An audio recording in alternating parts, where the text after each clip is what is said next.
Welcome to Human Potential at Work, the show where we explore social impact, inclusion, and empowerment of everyone, including persons with disabilities. Get ready to be inspired, hear success stories, and learn tips and principles for bringing out the best in everyone. Hello, everyone. This is Debra, and this is Human Potential at Work. Today, we are going to do the second part of a show that I'm doing with Doug Foresta on disruption. Disruption when it comes to including people with disabilities in very meaningful ways in our workforce and in society. So, Doug Foresta, who is my producer, and he also has his own show, Mind Talk. And has been my guest multiple times, but Doug joins us again on the show. And Doug, I know on the first part of the series that you told everybody a little bit about yourself, but just in case people are watching it out of Sure. order, do you mind doing that Absolutely, again? sure. Thank you. Still Doug Foresta. I'm still the producer of Human Potential at Work, and I'm also, as you had said last time, a licensed clinical social worker, and have a background in therapy, and certainly have worked with many people with disabilities. So I'm grateful to be here with you, Deborah. Always. And also, Doug has been touched by disabilities. He has a son that has ADHD, like I do, and so there's very few families that have not been touched by disabilities, and I think it's just part of the human condition. I don't think it's, That is true. yeah. I just, and I know your youngest daughter was born premature, and y'all were very worried about. So the reality is, we're all just we're all part of this community. We're all That's part right. of this community. So I know you really care about it. And I know you're also a professor and you talk about these topics with students. So thank you for being back on the show today. Thanks. It's a pleasure. So yeah, last time we were talking about some of the defining disruption, some of the positive things to come out of disruption. And by the way, if you haven't listened to that episode, go back and listen to it. But I thought we'd pick up the conversation from a place of really talking about in this episode, or continuing the conversation about in what ways has disruption maybe made the conversation more difficult or more challenging. And I'm really curious for you, Deborah. I mean, in your experience, you talk to a lot of people, a lot of corporations, a lot of governments and politicians, and not just in the U.S. but all over the world. What are you seeing, and do you feel that it is getting harder to have conversations? Do you think that it is getting more complex? It's definitely getting more complex. And also, what I'm seeing happening is that the conversations are different depending upon where you are. Now, of course, that's probably logical and always going to be the case, but the conversations, for example, that we're having here in the United States with corporations, for example, including people with disabilities, are very different conversations than we're having in conversations with businesses in India or China or in other countries. And in the United States right now, we are very focused on litigation and continue to be focused on litigation. And that's the way we do things in the US. We create laws, and then we use our judicial system to pound those laws out and figure out Right. what did we mean by those laws exactly. And so we talked on the first episode about Domino's choosing to fight making their website accessible and taking it all the way to the Supreme Court. And many people with disabilities are very, very concerned about that, and how I just am choosing as a family not to support the Domino's brand, even though we like their product, because I'm confused by what they're telling us. And so I think there's positives that are happening because I do believe our community is finding their voice, but at the same time, there's quite a bit of disruption and confusion that's happening that I think it makes it more difficult for brands to understand how to have these conversations with us. How do they really include us? Um, they'll make comments, they'll put out content on their marketing, and often they'll get it wrong. And Right. I know I posted something the other day, but by a brand that's outside the United States, and they made a comment that I know that they made it very innocently. I understand the direction they had gone, but this particular comment also could be perceived as being very negative for the community of people with disabilities. And the reality is, people with disabilities have been excluded forever. and we are still horribly excluded. And you're excluded all over the world, whether you're a developed or developing country. Yeah. And brands, it appears, aren't still taking this seriously. I mean, we just had in the United States, and bravo to this, Disability In, which is one of our largest business to business disability organizations. They have 180 corporations in the United States supporting them. Yay to those Yes. 180 brands, but we have thousands and thousands and thousands of corporations in the United States. And so they sold out their event. They had 2,000 people there. Yay. 180 corporate brands. But Right. where is everybody else? Right. I mean, that's the best we can do in the disability inclusion space is get 2,000 people to a business to business conference. Is going to add so much value to them. Right. So those those signs are troubling to me, the signs of US corporations not wanting to really engage in the global conversations, the US brands that we see doing things in the United States, in the United Kingdom, for example, because those countries are watching so much, and yet they're not taking these programs and implementing it in other parts of their employee networks. It makes you think, are you not doing it because the only reason why you're doing it in the US or say the UK is because we're going to sue you in the US, and the UK we're really paying attention and being very innovative? It's really sending us mixed messages, and I think it's confusing to the corporate brands. I think many of the corporate brands, because you're not including us at all, it Right. appears that you really don't care about us. I mean, Right. maybe you're not doing what, sorry, Domino's is doing, and they're actually actively fighting so that they can include us Right. to the Supreme Court. But your lack of being engaged in these conversations, your lack of responding to us, your lack of wanting to be engaged in the conversation, CEO to CEO, we are noticing that. So I think there's a lot of disruption and confusion negatively that it's impacting our ability to move forward. And come on, are you saying that people with disabilities aren't going to add value to your workforce, that we aren't going to add value to you as Right. a customer, that we're Right. not going to add value to you as partners? Yeah, Because, that is our bias. I mean, I think that is the bias that they yeah, will need accommodations that won't be worth it. right. Uh, right. We're And just a pain in the butt. Yeah, or just a pain in the we're not butt. going to fit in. Right. When the reality is, you already employ people with disabilities, That's but right. you don't know it You just because your make them employees cover. don't feel safe. Right. You You make don't them feel safe cover. telling you. They don't exactly. They don't Right. disclose it.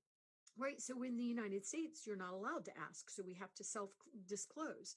Right. And in the United Kingdom, for example, they do a much better job. But they, at least that's something that the government tracks how, which it's sort of like what we do here in the United States with our veterans. If you are a service member and you've become disabled, there's a number that they give you. So, but we're doing things different in the United States, and I understand that, and I, appreciate it. But at the same time, I think one thing that is happening is corporations aren't exactly sure who to listen to, what vendors to use, how to navigate the space. And I was talking to a very, very large global brand yesterday, and they were saying the nuances, Deborah, the nuances are what is confusing us.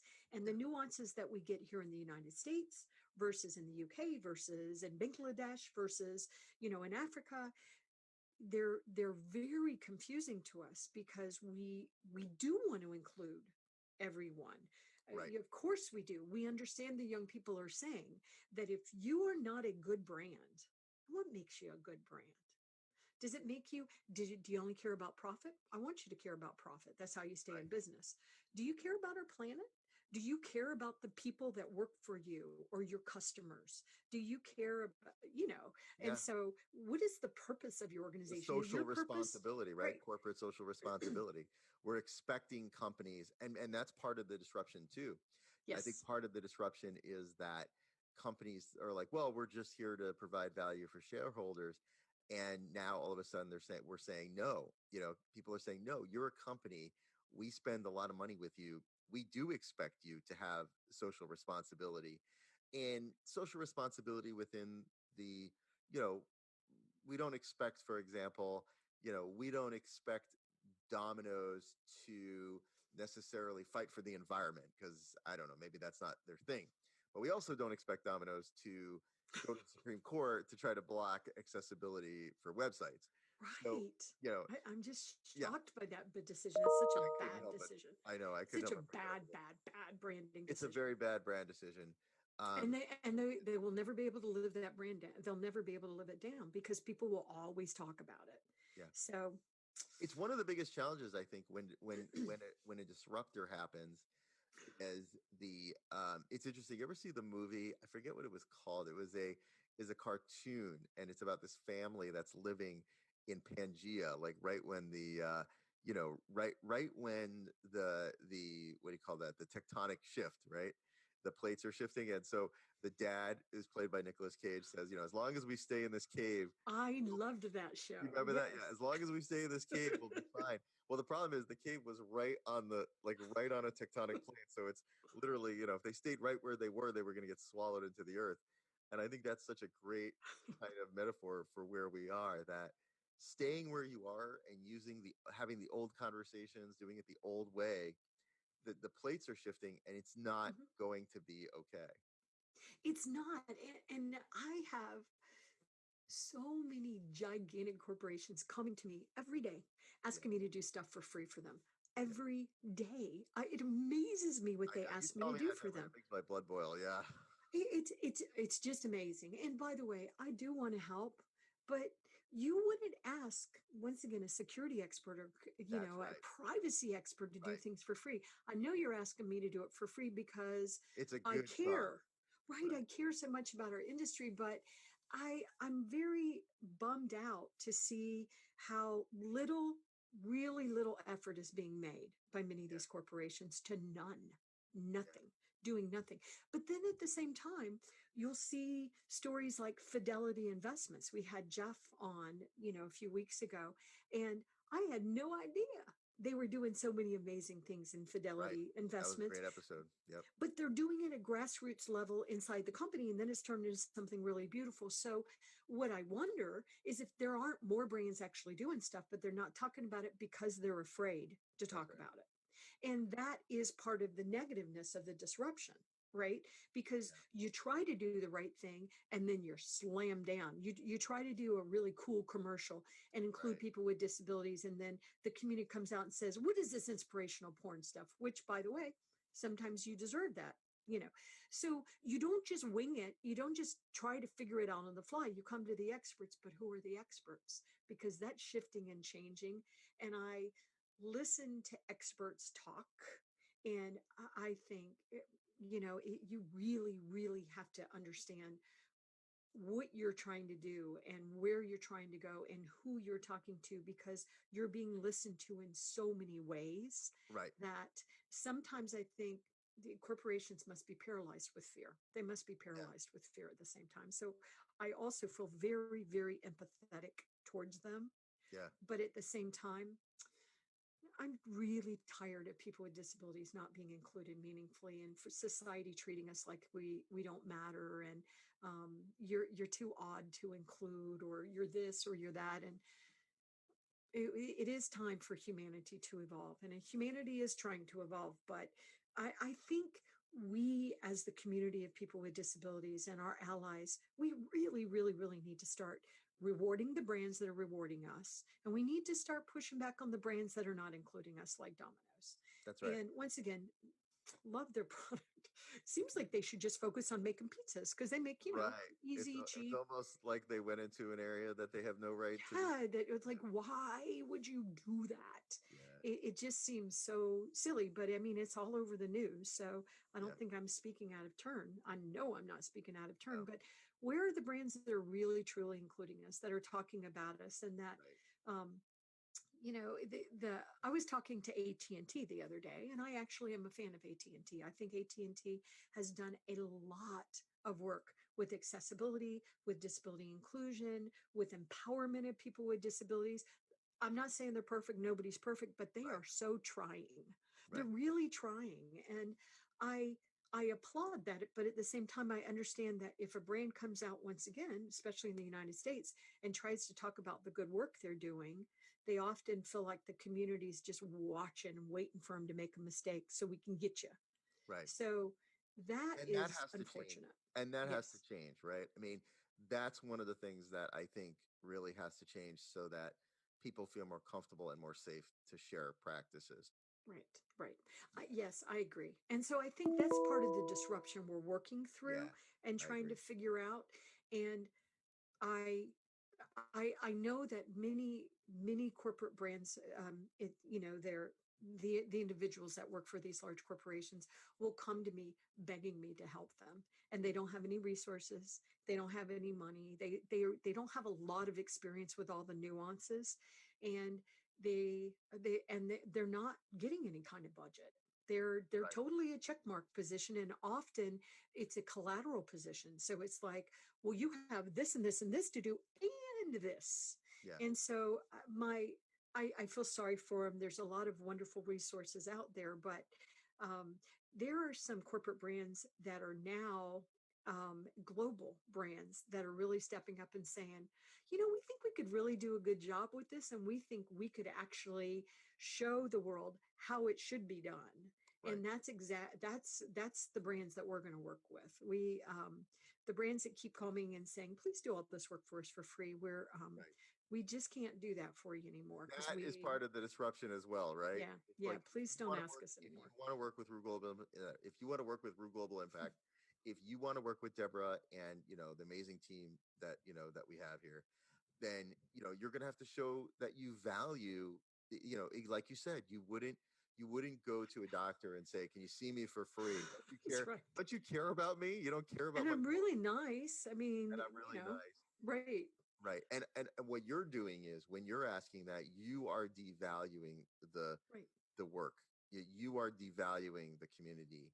You may not be doing it intentionally, and some people are doing it intentionally because they right. don't want to put their money where their mouth is. But some people are not. They're not thinking, they're just used to it. It's what they've always been doing. But I think it's a great sort of call to action to say, there's a lot of value that Rue Global can provide you, but you're going to have to work with us just like you would work with any other, you know, any other any other company.